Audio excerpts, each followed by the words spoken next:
तो ग्रसित बानी हम कुष्ठ रोग से, मरल दूर दूरावल बानी घरवा के लोग से। सूरज देव माफ हमर भूल कर जी, हाई दुखिया क्यों खिया कबूल करी जी, हाई दुखिया क्यों खिया कबूल करी जी।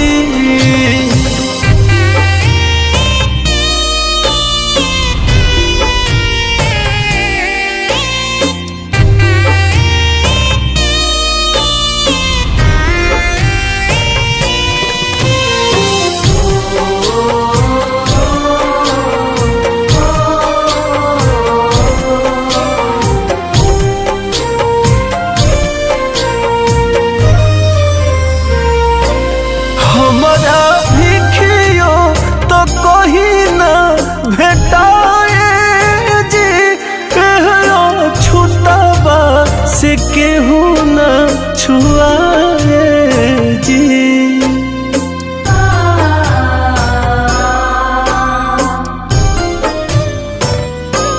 हमारा भिखियो तो कहीं ना भेटाए जी, छुतावा से केहू न छुआए जी। सजा ऐसे ना वसूल करी जी, हाई दुखिया क्यों खिया कबूल करी जी। सूरज देव दुखिया क्यों खिया कबूल करी जी।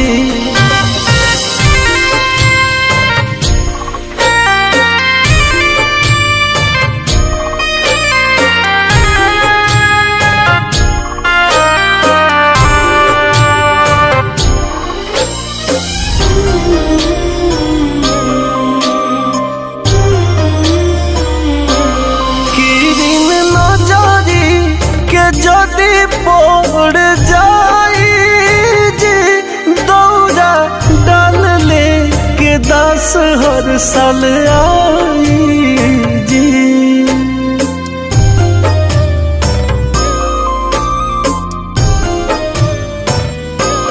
किरिन नजरी के जदि पड़ जाई जी, दौरा डाल ले के 10 हर साल आई जी।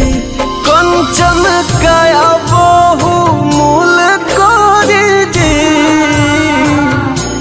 हाई दुखिया क्यों खिया कबूल करी जी।